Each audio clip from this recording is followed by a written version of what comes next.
Hi everyone, welcome back to another video. This week I'm going to be talking about dogs and how after thousands of years of having them by our sides, we've lost our understanding of them. Today we live in a society of overindulgence and futility, and these things have even bled over into pet keeping with pampered pooches and couture kitties. It seems like everyone has forgotten how to treat a dog like a dog. We're living in times where dog owners are projecting human emotions, thought processes, and instincts onto their pets, effectively humanizing and burdening them at the same time.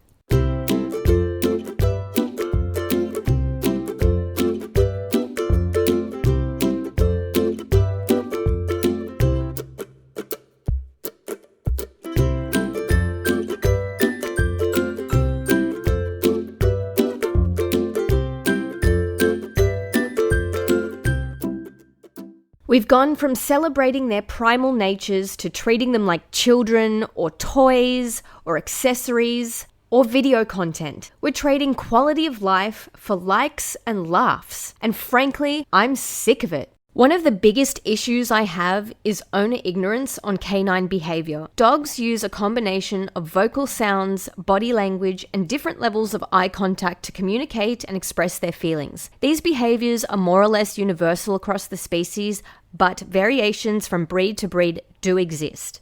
This leads us into the emotionally charged breed debate.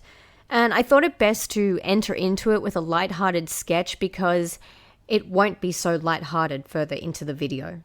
They did the first 3 billion years by themselves, evolution and all that. And then we got involved and we did a bit of selective breeding, getting them how we wanted them to do jobs for us, a bit more of that, a bit stronger, faster, whatever.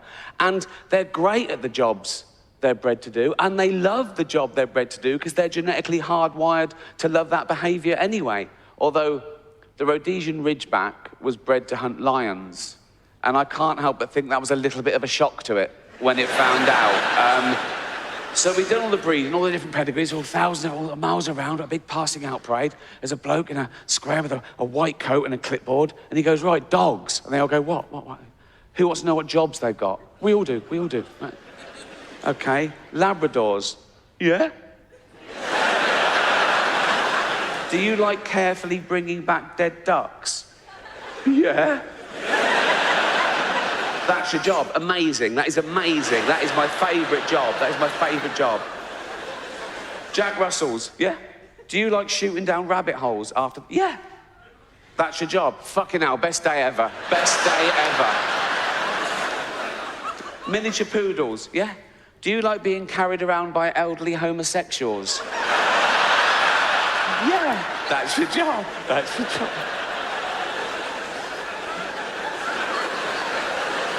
Ridgebacks, yo. You're hunting lions. What? You're hunting lions. Off. Yeah, you are. No, we're not.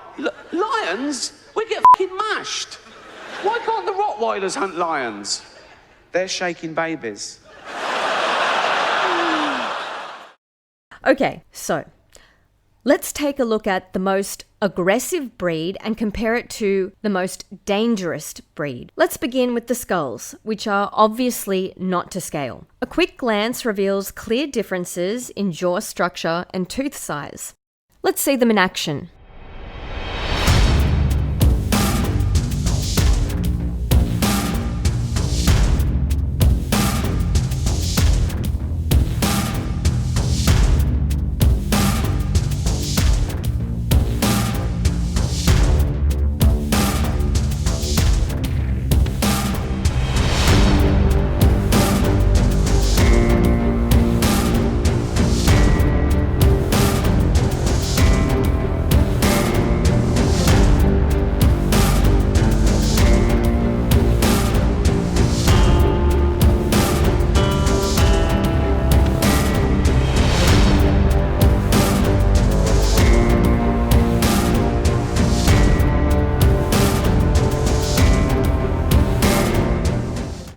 Those skulls again. One huge chomp versus smaller nips. Does the level of aggression cause a worse injury, or does more physical power? Looking further into the debate, we find statistics blaming pit bulls for more than half of all attacks, 164 versus 17. Could this be the reason behind the shelter-skelter? So, what's the issue? Well, people hate this explanation, but honestly, the issue is the breed. And the idea pit bulls of... are dangerous. I've had them. They just are.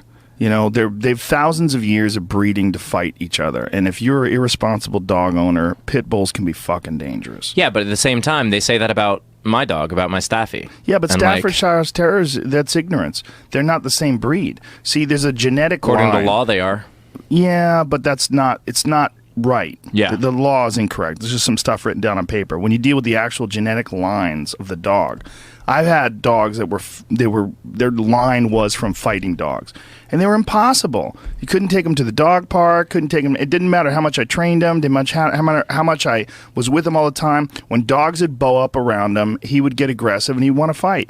Well, And- I agree with you on a lot of things, but this is one where I have a completely different line, because like I have a dog who is Chihuahua Basset Hound, and I can't bring her near other dogs. But that's an exception to the rule.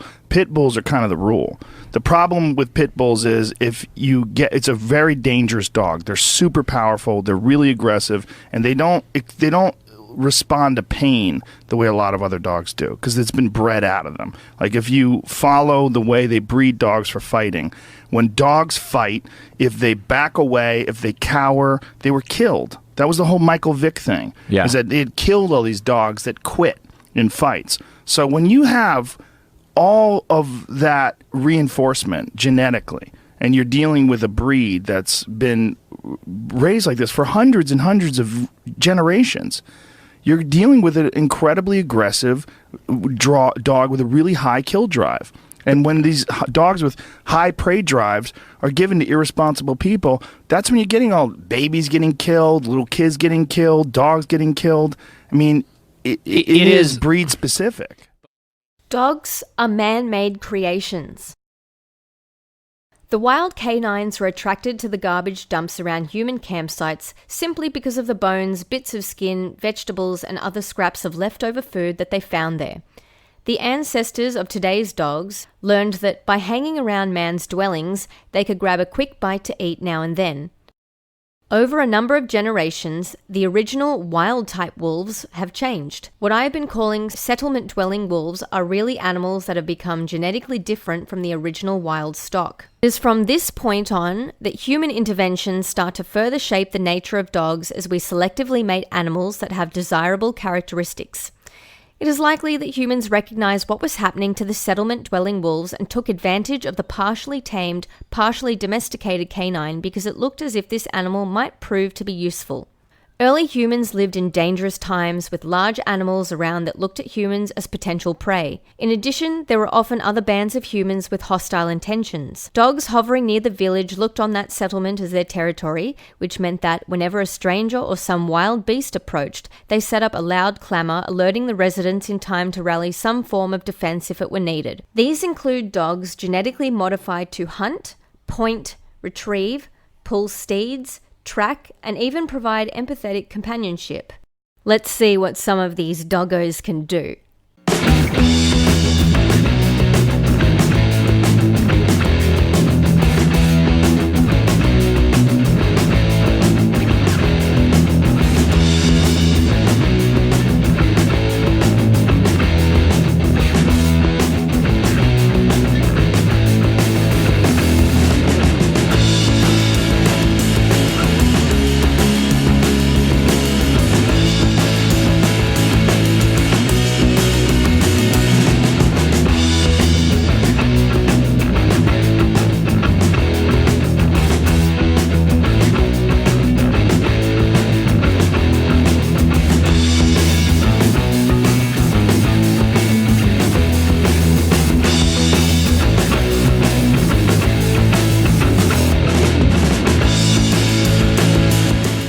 My conclusion here, breed affects behavior. I'm not arguing that environment doesn't play a role, but I am sick of idiots throwing out the breed debate because their bubba sleeps with a teddy and a blankie. So, look, having said all of this, whether you think I'm correct or not, one thing I think we can all agree on is that there needs to be better dog park etiquette, and I'll give you some useful tips.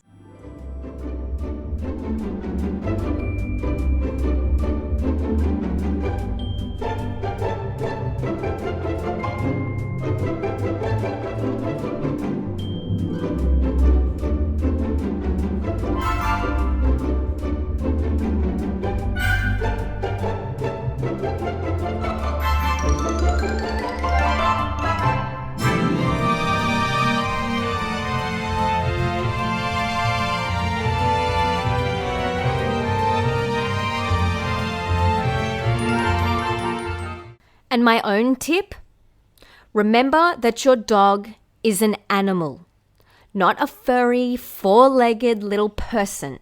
They have different needs, thoughts, and instincts than you, and you're doing them a serious injustice when you force them to live as something that they're not. At the start of this video, I put in a headline, 10 misconceptions about dog behavior. I've included the article at the end of this video for anyone who might be interested. So thanks for watching everyone, and I'll see you next time.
Okay, I will admit this one was kind of funny.